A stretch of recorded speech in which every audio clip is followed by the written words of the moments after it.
اعوذ باللہ من الشیطان الرجیم بسم اللہ الرحمن الرحیم السلام علیکم ورحمۃ اللہ وبرکاتہ۔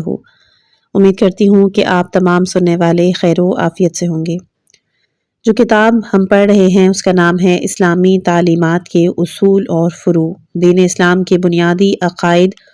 اور احکام کا جامع تعریف پیش کر رہے ہیں علامہ سید ذیشان حیدر جوادی۔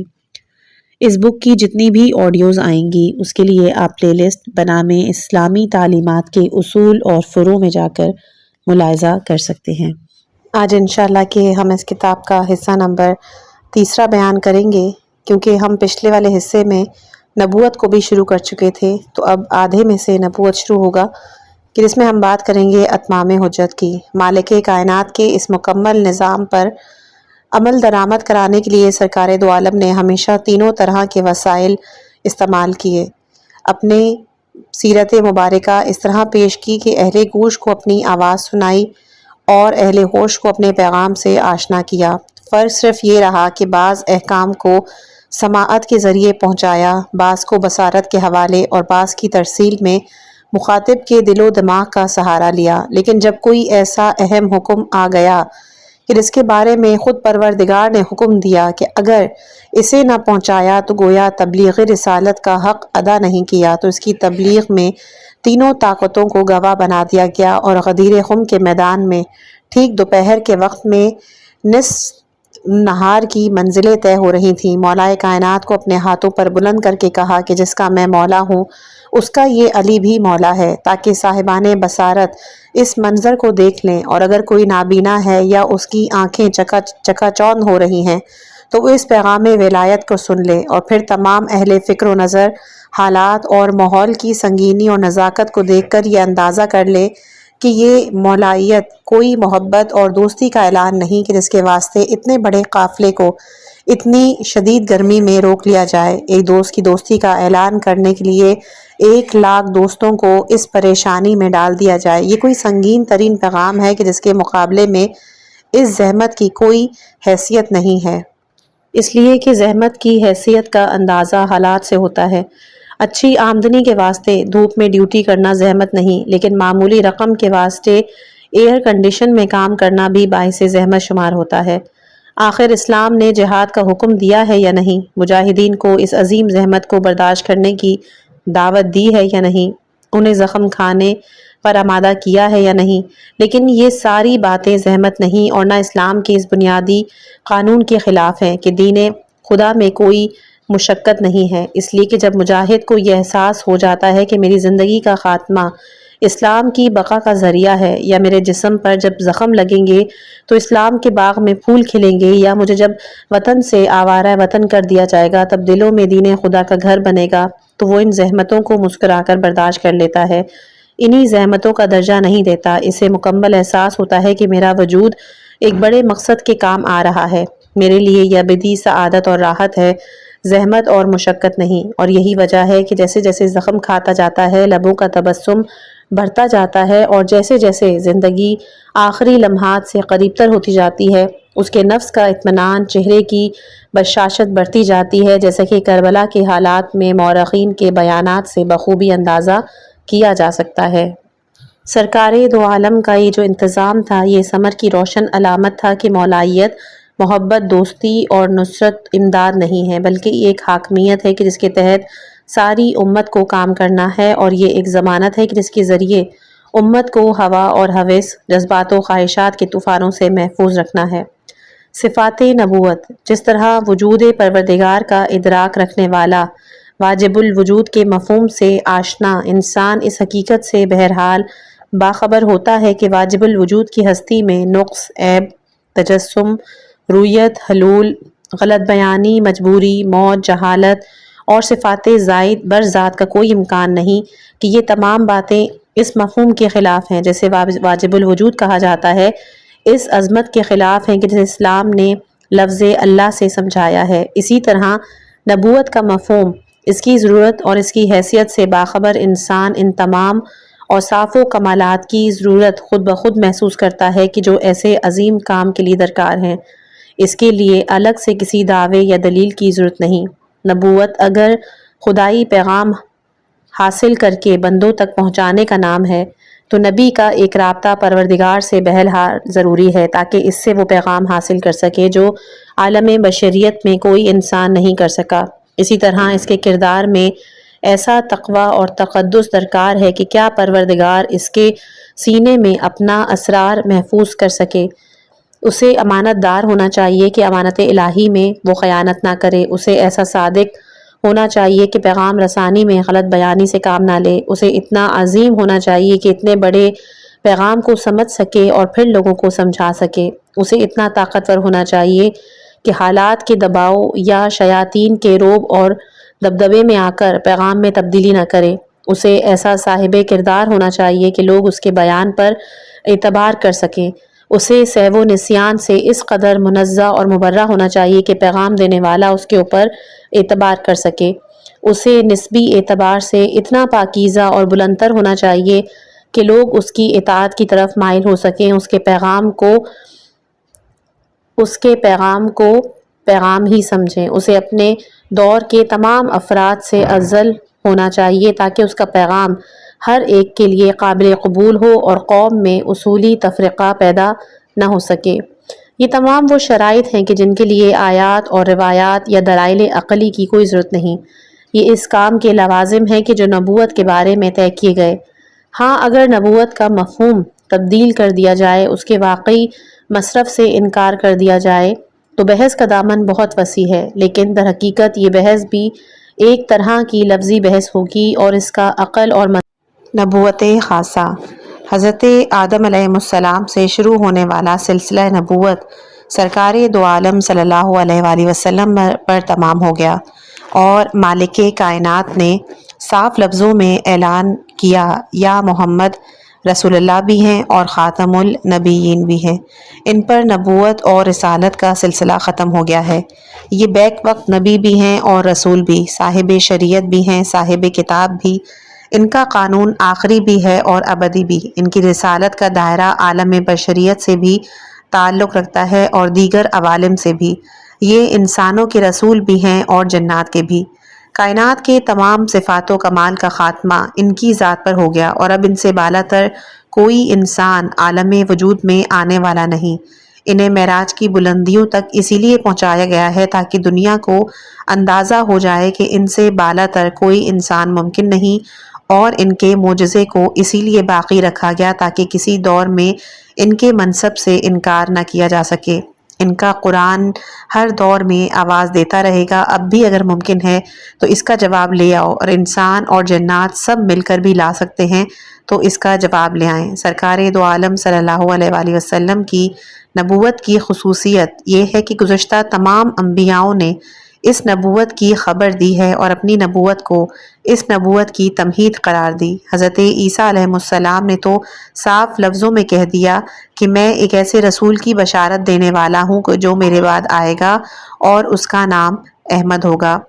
دوسری طرف اس نبوت نے تمام نبیوں کی تصدیق بھی کی اور ان کے عقیدے کو زندہ بھی کیا، ورنہ اگر یہ نبی نہ ہوتا اور اس کی کتاب نے گزشتہ انبیاء کا تذکرہ نہ کیا ہوتا، ان کی نبوت اور رسالت کا کوئی قطعی علم نہیں ہو سکتا تھا، کسی نبی کی نبوت پر ایمان کا کوئی لزوم نہیں تھا، یہ صرف سرکار دو عالم کا فیض ہے کہ ان کے ذریعے گزشتہ انبیاء کی نبوتوں کا علم ہوا اور آپ نے سب پر ایمان کو ضروری بھی قرار دیا۔ دائمی اور ابدی ہونے کے اعتبار سے بھی یہ نبوت کا امتیاز رکھتی ہے کہ مالک کائنات نے اس کے احکام میں قیامت تک کے حالات کا لحاظ رکھا، کوئی دور تاریخ ایسا نہیں آ سکتا کہ جب اس کے احکام معطل اور بیکار ہوں۔ آپ کی نبوت کو نبوت خاصہ اسی لیے کہا جاتا ہے کہ اس میں امت اسلامیہ کا براہ راست تعلق ہے،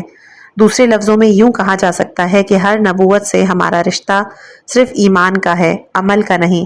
ہم انبیاء سابقین پر ایمان ضرور رکھتے ہیں لیکن ان کی شریعت کے احکام پر عمل نہیں کرتے، ان کے احکام منسوخ ہو چکے ہیں یا اپنی تجدید میں موجودہ شریعت کی تائید کے محتاج ہیں، لیکن سرکار دو عالم صلی اللہ علیہ وآلہ وسلم کی شریعت سے ہمارا رابطہ عمل کا رابطہ ہے، ہمیں جس طرح آپ کی نبوت کا اقرار کرنا ہے اسی طرح آپ کے احکام پر عمل بھی کرنا ہے، ہم عمل سے بے نیاز نہیں ہو سکتے اور نہ اس کے بغیر آپ کے امتیوں میں شامل ہو سکتے ہیں۔ آپ کا ہر قول ہمارے لیے سند اور آپ کا ہر عمل ہمارے لیے حجت ہے۔ عقیدہ نبوت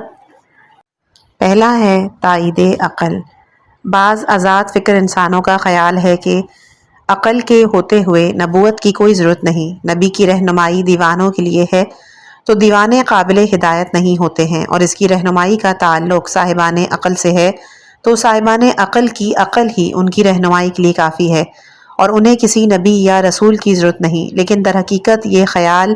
فریب نظر سے زیادہ کوئی اہمیت نہیں رکھتا، اور اس میں کوئی شک نہیں کہ انسان عاقل پیدا ہوا، پیدا کرنے والے نے اسے قوت عقل دے کر دنیا میں بھیجا، لیکن اسے یہ بھی کسی صاحب عقل کو انکار نہیں ہو سکتا کہ عقل نہ علم ہے اور نہ ہی عمل۔ علم اور عمل عقل کے کام اور اثرات ہیں، اس کے معنی اور مفہوم میں شامل نہیں۔ یہی وجہ ہے کہ دنیا میں کروڑوں صاحبان عقل جاہل اور بے عمل پائے جاتے ہیں، انسان کتنی ہی قوت ادراک اور شعور کیوں نہ رکھتا ہو۔ منزل علم میں ایک معلم کا بہرحال اثر ہوتا ہے، اور کتنا ہی بڑا صاحب علم کیوں نہ ہو، اس کا علم نہ خیر پر عمل کرنے کے لیے کافی ہوتا ہے اور نہ شر سے روکنے کے لیے۔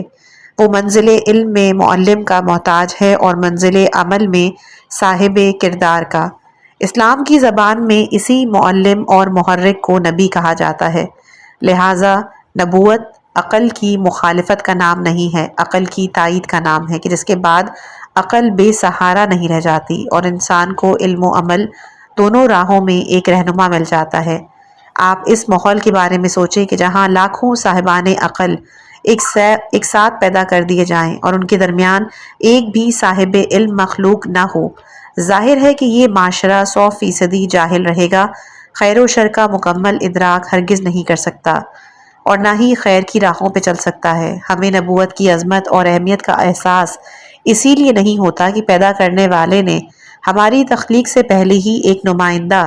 حضرت آدم علیہ السلام کی شکل میں بھیجا اور ہم انہی کی نسل سے ہیں، ورنہ آج سارا عالم انسانیت جاہل مطلق ہوتا اور دنیا میں عجیب سا قانون رائج ہوتا اور سب ایک دوسرے کو فنا کر چکے ہوتے۔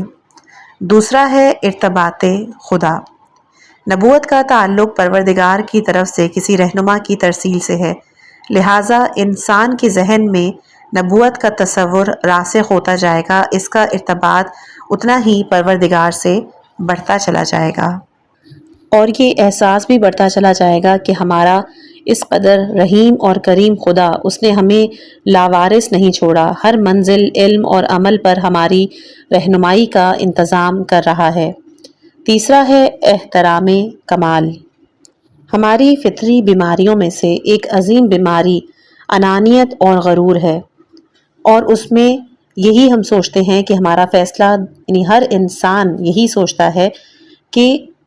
وہ جو بھی فیصلہ کر رہا ہے وہ صحیح ہے۔ یہی وجہ ہے کہ وہ دوسروں کے فیصلوں پر اعتراض نہ بھی کرے تو انہیں حقارت کی نگاہ سے ضرور دیکھتا ہے، جو اس بات کی علامت ہے کہ اسے اپنی فکر پر اعتماد ہے اور اس کے مقابلے میں کسی کی فکر کو وہ کچھ نہیں سمجھتا۔ یہ فریب ہستی انسان کے حق میں مفید بھی ہے کہ اس کے سہارے اس میں خود اعتمادی پیدا ہوتی ہے، لیکن اس کے ساتھ ساتھ مضر بھی ہے کہ انسان غرور و تکبر کا شکار ہو جاتا ہے اور قدم قدم پر ٹھوکریں کھاتا ہے۔ عقیدہ نبوت انسان میں یہ احساس بیدار کراتا ہے کہ سمجھ سے بالا تر افراد بھی اس کائنات بشریت میں موجود ہیں کہ جنہیں اسی پروردگار نے علم دے کر بھیجا کہ جس نے تجھے پیدا کیا ہے۔ اسی طرح ایک رہنمائی بھی مل جاتی ہے اور وہ ذہنی غرور اور انانیت سے بھی نجات حاصل کر لیتا ہے کہ جو انسانی زندگی کے لیے ایک بہت بڑی نعمت ہے۔ چوتھا ہے معرفت رمز الہی۔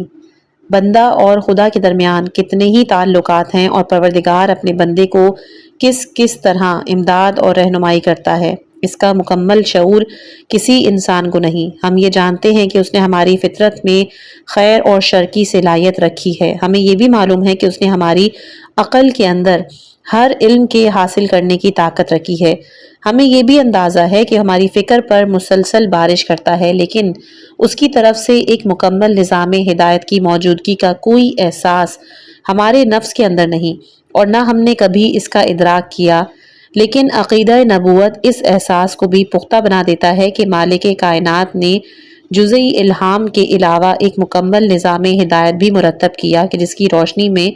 انسان بہترین اور یہ نظام ایک رمز کے ذریعے انبیاء کرام کو عطا کر دیا جاتا ہے کہ جسے وحی کے نام سے تعبیر کرتے ہیں۔ نبوت کا عقیدہ نہ ہوتا تو انسان اس رمز الہی کے تصور سے بھی محروم ہوتا اور اس مکمل نظام ہدایت سے بھی محروم ہوتا کہ جو مالک کائنات نے اپنے بندوں کے لیے مرتب کر کے انبیاء کرام کے حوالے کر دیا ہے۔ پانچواں، وجود حلال مشکلات۔ نبی اس انسان کو کہا جاتا ہے کہ جو اپنے دور کے تمام علمی اور عملی مشکلات کو حل کر سکتا ہے۔ نبی کے بارے میں یہ تو ممکن ہے کہ اس کی نبوت کا دائرہ اس کی ذات یا اس کے گھر تک محدود ہو، لیکن یہ ممکن نہیں کہ اس کے کمالات میں کوئی نقص پایا جاتا ہو، اس لیے کہ اگر معاشرے میں اس سے زیادہ باکمال افراد پائے جاتے ہیں، انہیں شرف نبوت سے محروم کر دیا گیا ہے، تو یہ ان کے حق میں ایک طرح کا ظلم ہے اور خدا ظلم نہیں کر سکتا۔ عدالت الہیہ کا تقاضا ہے کہ وہ نبوت کا منصب اس انسان کے حوالے کرے کہ جو تمام افراد اور معاشرے سے افضل اور برتر ہو، اور اسی طرح عقیدہ نبوت رکھنے والے کو یہ سکون اور اطمینان رہتا ہے کہ ہر طرح کی جو بھی مشکل پیش آئے گی، ہمارے دور میں اس کا حل کرنے والا موجود ہے۔ اس کے بعد ہے احساس وجود حاکم۔ انسان کے لیے جس قدر معلم کا وجود ضروری ہے اور سکون بخش ہے، اسی قدر ایک حاکم کا بھی وجود ضروری ہے، ورنہ انسان کو مکمل آزادی مل جائے گی تو وہ کس طرح کی تباہی پیدا کر سکتا ہے۔ ان کے احساسات حاکمیت میں کسی بلند تر ہستی کی حاکمیت اور اپنی محکومیت کا احساس شامل ہو جائے تو بے شمار برائیوں سے نجات حاصل کی جا سکتی ہے۔ عقیدہ نبوت انسان میں یہی احساس پیدا کراتا ہے کہ تم سے بالاتر کوئی انسان اور بھی ہے کہ جو فضائل اور کمالات میں تم سے کہیں زیادہ بلندتر ہے اور اسے تمہارا حاکم بنایا گیا ہے۔ اس طرح تم اپنے افعال اور ارادے میں مکمل طور پر آزاد نہیں ہو، بلکہ تمہارا فرض بھی اس کی اطاعت ہے کہ جس طرح تم دوسروں سے اپنی اطاعت کا مطالبہ کرتے ہو۔ اس حقیقت کا مکمل ادراک تاریخ کی اس صورتحال سے کیا جا سکتا ہے کہ کسی بھی قوم کے سامنے جب تک نبی موجود رہا یا اس کو نبی خدا کی نبوت کا احساس رہا، اس کے حالات اس قدر بدتر نہیں ہوئے کہ جس قدر حالات نبی کی عدم موجودگی میں۔ تاریخ اسلام میں اس المیے کا واضح ترین نمونہ یہ ہے کہ سلسلہ نبوت کے خاتمے کے احساس ہی میں اتنا بڑا انقلاب پیدا ہو گیا تھا کہ جو دوسری تاریخ میں قابل تصور بھی نہیں تھا۔ اس لیے دربار یزید میں سفیر عیسائی نے انتہائی حیرت کا اظہار کیا کہ کیا مسلمانوں میں نبی کی اولاد کے ساتھ بھی یہ برتاؤ کیا جاتا ہے، جبکہ ہماری تاریخ میں نبی کی سواری کے جانور کے ساتھ بھی یہ برتاؤ نہیں کیا جاتا۔ نبوت کا عقیدہ ان تمام فسادات کی روک تھام کا ایک بہترین ذریعہ ہے، بشرطے کہ یہ عقیدہ دل اور دماغ کی گہرائی میں ہو اور صرف زبان کی چاشنی کے لیے نہ ہو۔ ساتواں ہے فیضان الہی۔ انسان اگر باہوش اور حواش ہے تو اپنی ذاتی کمزوری کا احساس رکھتا ہے۔ اس کے پاس کوئی شے اپنی نہیں، وجود سے لے کر آخری سانس تک، ظاہری نعمتوں سے لے کر باطنی نعمتوں تک سب کسی دوسرے فیاض کا نتیجہ فیض و کرم ہے کہ جس نے دنیا میں بھیجا ہے اور پھر باقی بھی رکھا۔ لیکن اس کے باوجود یہ سارا احساس مادی اور فطری نعمتوں سے ہی متعلق ہے۔ زندگانی کی رہنمائی کے بارے میں اسے یہی احساس ہے کہ اسے خود اس کے رحم و کرم پر چھوڑ دیا گیا ہے اور وہ جس طرح چاہے اپنی زندگی گزارے، اپنے کردار کے بلند ترین درجے تک پہنچ جائے یا پھر اسفل السافلین میں آ جائے۔ اس بات کو بے شعور انسان آزادی فکر و نظر تصور کر کے خوش ہو جاتا ہے، اور اسی آزادی کو باشعور انسان ایک قسم کی لاوارثی تصور کرتا ہے کہ گویا مادی نعمتوں سے مالا مال کر دینے والے نے مانوی منزل میں ہر فضل و کرم سے محروم کر دیا اور انسان کو اس کے ناقص عقل کے حوالے کیا۔ لیکن اسی احساس کے ساتھ اگر عقیدہ نبوت کو شامل کر لیا جائے تو یہ احساس اطمینان قلب میں تبدیل ہو جاتا ہے اور انسان کو یہ یقین ہو جاتا ہے کہ پیدا کرنے والے کا فضل و کرم مسلسل جاری ہے اور وہ کسی مرحلے پر بھی اپنے بندے کو مایوسی یا محروم نہیں چھوڑنا چاہتا۔ آٹھواں ہے نمونہ کردار۔ انسانی زندگی کی فطری رفتار یہ ہے کہ وہ زبانی تعلیمات سے کم سیکھتا ہے اور کردار کے نمونوں سے زیادہ متاثر ہوتا ہے، اور یہی وجہ ہے کہ جب کردار تعلیمات سے الگ ہو جاتا ہے تو ذہن انتشار اور پراگندگی کا شکار ہو جاتا ہے اور انسان کچھ بھی حاصل کرنے کے قابل نہیں رہ جاتا۔ مالک کائنات نے انسان کو ماں باپ کی گودی میں اسی لیے رکھا کہ اس کے سامنے وہ ایک نمونہ عمل رہے اور اسی کو دیکھ کر کھانے پینے، سونے، جاگنے اور زندگی کے سارے اعمال کا سلیقہ حاصل کر لیں۔ لیکن سوال یہ پیدا ہوتا ہے کہ بچے کو نمونہ عمل حاصل ہو گیا، اس نے زندگی کا سلیقہ بھی سیکھ لیا، لیکن جو بڑے افراد ہیں ان کے لیے کیا انتظام ہے؟ انہیں خود ذاتی خیالات، تصورات کے رحم و کرم پر چھوڑ دیا گیا ہے، یا ان دوسرے افراد کے حوالے کیوں کر دیا گیا کہ جو ذاتی کمزوری کی بنا پر خود ایک نمونہ کردار کے محتاج ہیں؟ اس سوال کا واضح جواب ہے کہ قدرت نے ہر دور میں ایک نمونہ علم و عمل رکھا کہ جس کی روشنی میں انسان ترقی کے جملہ مدارج طے کر سکتا ہے، اور نمونہ اس قدر بلند اور کامل ہوتا ہے کہ اگر وہ صاحب معراج ہو تو وہ معراج مومن کی منزل تک انسان کو پہنچا سکتا ہے۔ اگلا ہے دعوت کردار۔ کبھی کبھی ایسا ہوتا ہے کہ نمونہ عمل نگاہ کے سامنے ہوتا ہے، لیکن انسان کا عمل اس نمونے کے مطابق نہیں ہوتا اور نمونے میں بھی ٹوکنے کی صلاحیت نہیں ہوتی۔ معمار کے سامنے جو مکان کا نقشہ رکھا جاتا ہے وہ اس سے ہٹ کر بھی مکان بنا دے تو نقشہ اس کو ٹوکنے والا نہیں ہے اور وہ اس جہت سے مکمل طور پر آزاد ہے۔ لیکن عقیدہ نبوت انسان کو اس نقطے کی طرف بھی متوجہ کرتی ہے کہ یہ نمونہ کردار ساکت نہیں ہے، بلکہ اس کی ذمہ داری دعوت کردار بھی ہے، اور وہ بشارت اور انداز کے ذریعے انسان کو اپنے اتباع کی طرف دعوت بھی دیتا ہے۔ نبوت کے علاوہ انسان دنیا کا بلند سے بلند تر نمونہ کردار بھی اس بات کا ذمہ دار ہے کہ دوسرے افراد کو دعوت اتباع دے، بلکہ بسا اوقات بلند کردار انسان اپنی ذات میں گم ہو کے سماعت سے یکسر غافل ہو جاتا ہے، لیکن نبی اس صاحب کردار کا نام ہے کہ جس کی بعثت کے تزکیہ نفس اور تعلیم و تربیت کے لیے ہوتی ہے، اور وہ ہر آن معاشرے پر نگاہ رکھتا ہے۔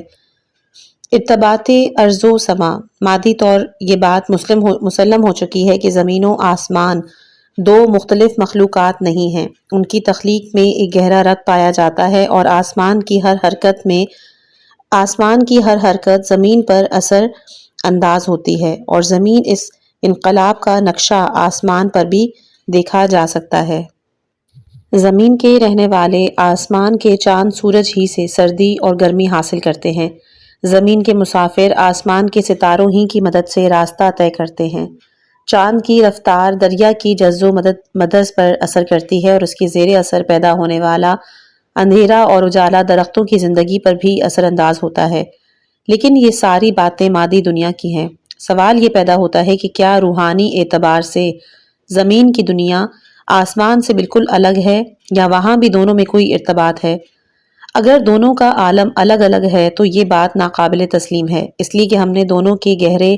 ارتباط کا مسلسل مشاہدہ کیا۔ اگر دونوں میں ارتباط پایا جاتا ہے تو اس ارتباط کا وسیلہ کیا ہے؟ اس کا اندازہ کس طرح کیا جا سکتا ہے؟ عقیدہ نبوت اس سوال کا بھی جواب ہے۔ آسمان کے رہنے والے زمین والوں کی ہدایت کے لیے اس طرح بھیجے جاتے ہیں جس طرح مردہ زمینوں کو زندہ بنانے کے لیے آسمان سے بارش آتی ہے۔ نبی کی زندگی میں بشارت چاند کی خنکی ہے اور انداز اور تخفیف آفتاب کی حرارت۔ انسانی استمداد۔ انسان ذاتی کمزوری کی بنا پر ہر وقت امداد الہی کا محتاج ہے۔ اسے فطری طور پر یہ احساس روز اول سے ہے کہ وہ ضعیف ہے، اس کو طاقت نہیں ہے، وہ جاہل ہے، اس کو علم کی ضرورت ہے، وہی آئندہ مشکلات میں گھرا رہتا ہے، لیکن اسے یہ احساس کھائے جا رہا ہے کہ جو نعمتیں مالک کے رحم و کرم کا تقاضا کرتی ہیں اور جو عدل و انصاف کا نتیجہ ہے، انہیں بہرحال اس کو عطا کرے گا۔ اس کے علاوہ اگر کسی نعمت مجھ سے چھن جاتی ہے تو پھر میرا سہارا کون ہوگا؟ میری ذات میں تو ایسی لیاقت اور توانائی ہی نہیں ہے، میرا مطالبہ تو قابل قبول ہی نہیں ہے۔ میری گزارش پر اگر میں نعمتیں مانگتا ہوں تو ایسا کیا ہوگا کہ کوئی ہو کہ جو میری طرف سے بولے؟ ہماری زبان میں تاثیر اور کردار میں دم نہیں، تو ایک ایسا بندہ خدا بھی موجود ہے کہ جو مستجاب الدعوات ہو اور جس کی کوئی دعا رد نہ ہوتی ہو۔ اس طرح اگر کسی وقت بھی اگر تو اسے وسیلہ بنائے گا اور وہ بارگاہ احادیث میں عرض مدعا کرے گا تو اس کی دعا رد نہیں ہو سکتی اور تیرا مدعا بہرحال حاصل ہو جائے گا۔ سب سے پہلے میں یہاں معذرت کرتی ہوں کہ یہ پورا پیراگراف بہت زیادہ بلر تھا، جس کی وجہ سے کچھ سمجھ میں نہیں آ رہا تھا، لیکن جو میں سمجھی ہوں اس حوالے سے میں یہ بتا دوں کہ اس میں یہ ہے کہ ایک انسان یہ سمجھتا ہے کہ میں محتاج ہوں،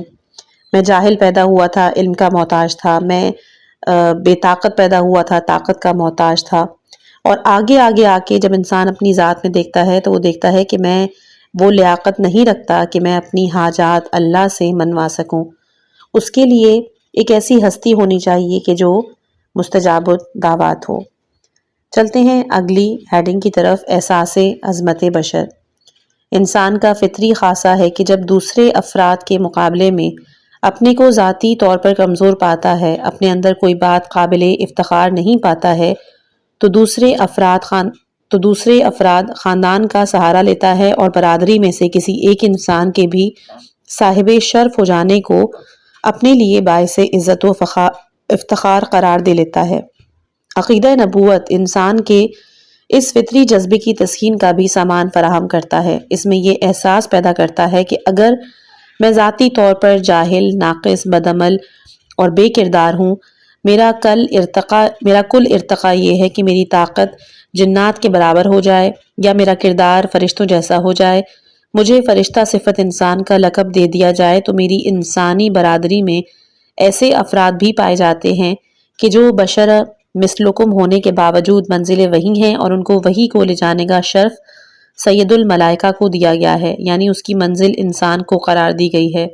ملک کو اس قابل نہیں سمجھا کہ اس کو مرکز وحی بنایا جائے۔ اس طرح انسان کو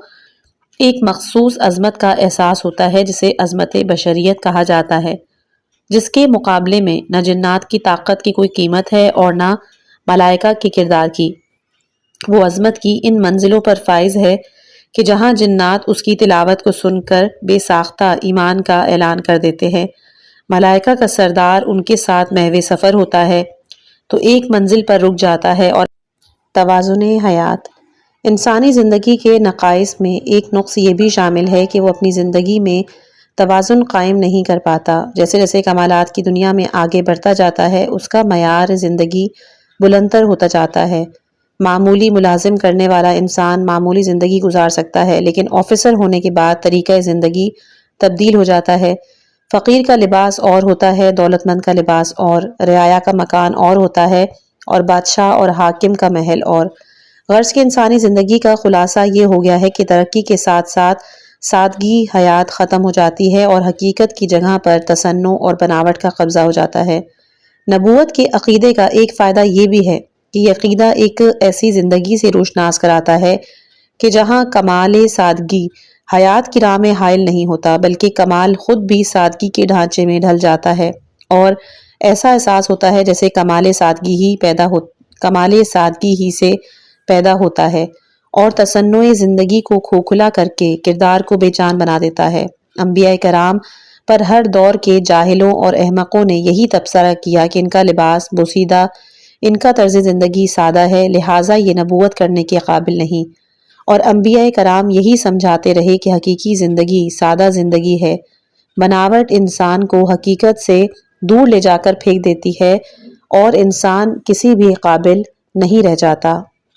تاریخ اسلام نے سرکار دو عالم صلی اللہ علیہ وآلہ وسلم کے بارے میں اسی نقطے پر خصوصیت کے ساتھ توجہ دی کہ آپ اپنے کام خود انجام دیتے تھے، بکری کا دودھ خود نکالتے تھے، اپنے لباس کا پیوند بھی خود لگاتے تھے، جوتیوں کی اصلاح خود کرتے، اس طرح انتہائی سادہ زندگی گزارتے تھے، اور آپ کمالات کی اس منزل پر تھے کہ ساتویں آسمان زیر قدم تھے، عرش الہی نگاہ کے سامنے۔ نبوت کے عقیدے سے غفلت کا نتیجہ ہے کہ انسان نے تصنع کو کمال سمجھ لیا اور بشریت روز بروز ذلت کے گڑھے میں گرتی جا رہی ہے۔ مصارف حیات کا بوجھ اتنا بڑھ گیا ہے کہ کوئی آمدنی اسے سنبھالنے کے لائق نہیں۔ اسی طرح با کمال انسان کی پہچان یہ ہو گئی ہے کہ قرض کے بوجھ کے نیچے دبا ہو، ایک نہیں درجنوں انسانوں کے ہاتھوں بکا ہوا ہو، اور حد جہالت تو یہ ہے کہ اس کے بعد بھی اپنے کو آزاد اور ترقی یافتہ تصور کرتا ہے۔ 14واں ہے منصب اور خدمت۔ انسان کی جہاں ایک کمزوری یہ تھی کہ وہ باکمال ہونے کے بعد اپنی زندگی کی سادگی اور اصالت کھو بیٹھتا ہے، وہاں دوسری کمزوری یہ بھی ہے کہ وہ کمال کو خدمت کے منافی سمجھتا ہے۔ بڑا آدمی وہ ہے کہ جس کے پاس خدمت گزار ہوں، لوگ اس کی خدمت کرتے ہوں۔ بڑا آدمی وہ نہیں کہ جو عقیدہ نبوت نے اس خام خیال کو بھی اکثر باطل قرار دے دیا ہے، انسان کو اس بلند ترین حقیقت سے آشنا بنایا ہے کہ بزرگی اور عظمت خدمت لینے کے لیے نہیں ہے، خدمت کرنے میں ہے۔ قوم کا سردار قوم کا خدمتگار ہوتا ہے، قوم سے خدمت لینے والا سردار بننے کے قابل نہیں ہوتا۔ یہ بات نبوت اور امامت کے علاوہ کسی صاحب کمال کے کردار میں نہیں پائی جاتی۔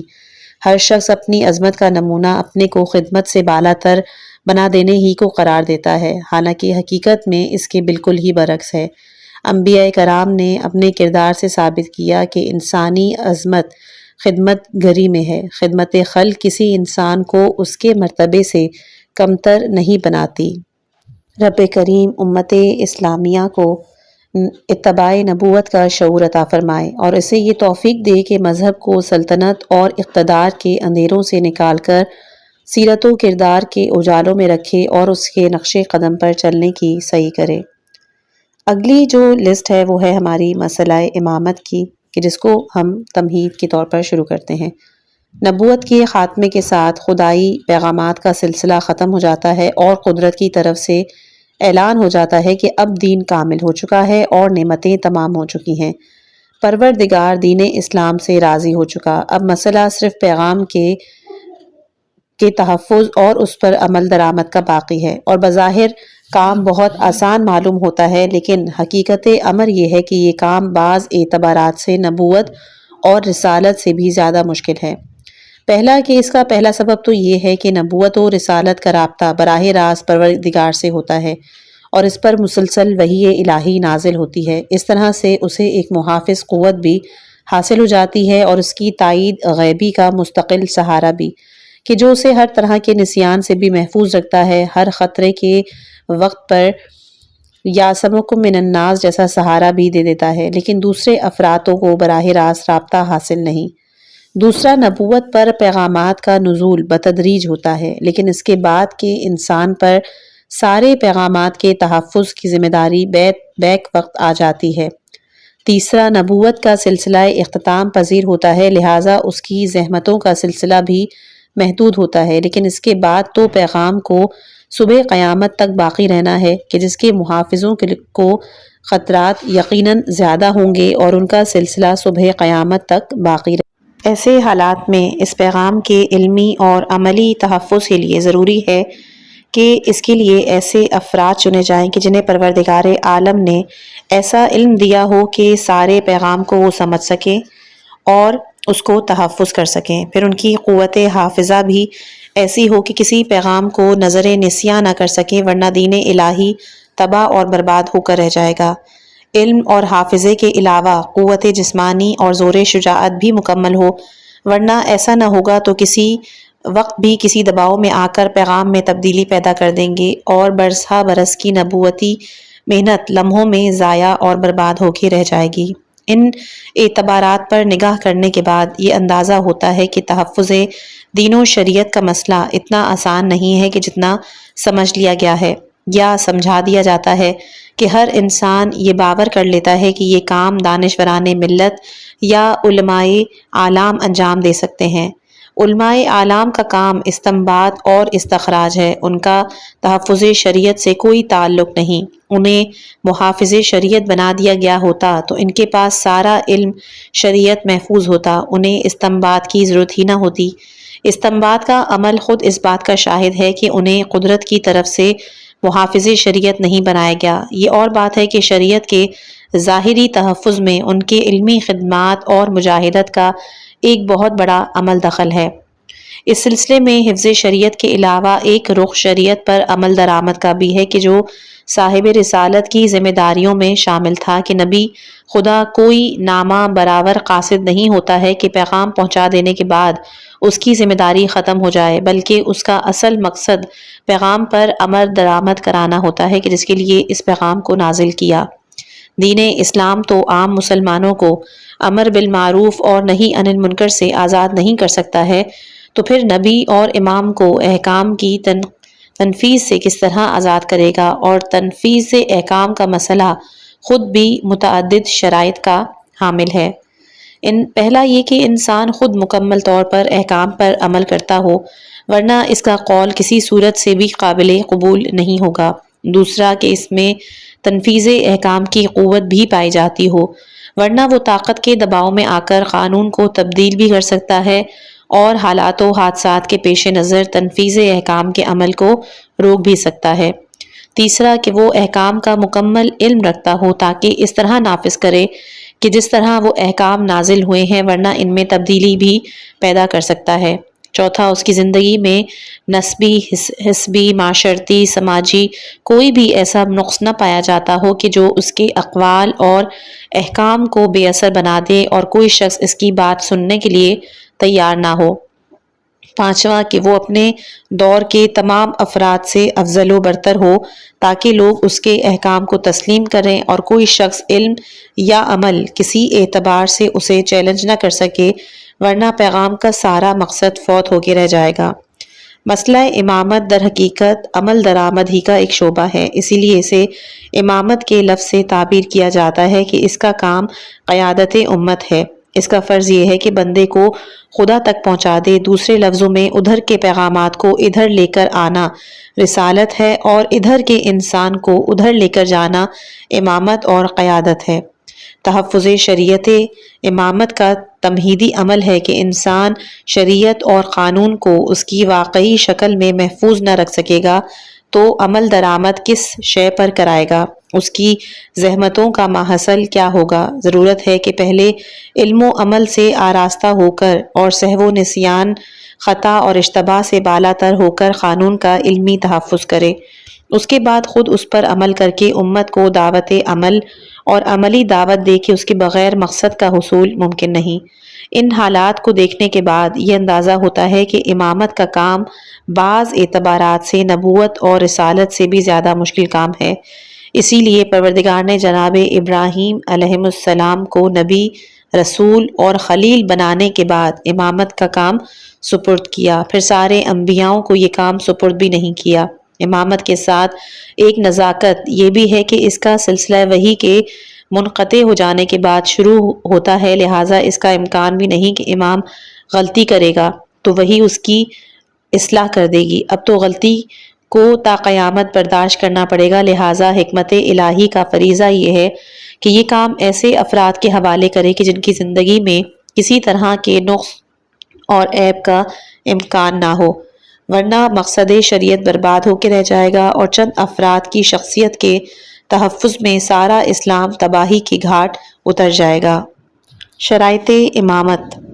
امامت کا مقصد اور اس کی ذمہ داریوں کو محسوس کرنے کے بعد اس کی شرائط اس طرح واضح ہو جاتی ہیں کہ جس طرح نبوت کا مفہوم کا ادراک شرائط نبوت کی وضاحت کر دیتا ہے اور الوحیت اور ربوبیت کا مفہوم ان کی اوصاف اور کمالات کا اعلان کرتا ہے۔ امامت کے مقاصد اور اس کی ذمہ داریوں کے پیش نظر امام کا عاقل، عالم، معصوم اور افضل خلائق ہونا اور بس ضروری ہے کہ اس کے بغیر اس کے مقصد کا حصول ممکن نہیں۔ یہ مسئلہ تو تاریخ کے واقعات، حادثات، بیانات اور اعتراضات طے کریں گے کہ ان صفات کا حامل کون تھا، لیکن بنیادی طور پر اس حقیقت سے انکار نہیں کیا جا سکتا کہ امام کو ان شرائط اور اوصاف کا حامل ہونا چاہیے۔ بیان تاریخ سے پہلے یہ فرض صاحب پیغام اور حامل پیغام پر عائد ہوتا ہے کہ وہ اپنے قانون کے محافظ تیار کرے اور پھر ان کی شخصیت کا تعارف کرائے تاکہ اپنی طرف سے تحفظ کا مکمل بندوبست ہو جائے اور اس کے بعد بربادی کی ذمہ داری مفسدین پر عائد ہو، صاحب قانون پر نہ ہو۔ یہی وجہ ہے کہ خود مالک کائنات نے بھی محافظین پیغام کا بندوبست کیا اور ان کے جملہ فضائل و کمالات کا تعارف کرایا کہ آیہ تطہیر کے ذریعے ان کی طہارت اور عصمت کا اعلان کیا، آیہ مباہلہ کے ذریعے ان کی صداقت کا تعارف کیا، آیہ مودت کے ذریعے ان کی قرابت اور محبوبیت کا اظہار کیا اور آیہ ولایت کے ذریعے ان کے عہدے کا بھی اعلان کیا۔ اس کے بعد حامل پیغام نے بھی نام بنام تعارف کرایا اور مختلف انداز سے ان کی شخصیت کا تعارف کرایا۔ کبھی باب مدینۃ العلم کہا، کبھی سفینہ نوح سے تشبیہ دی،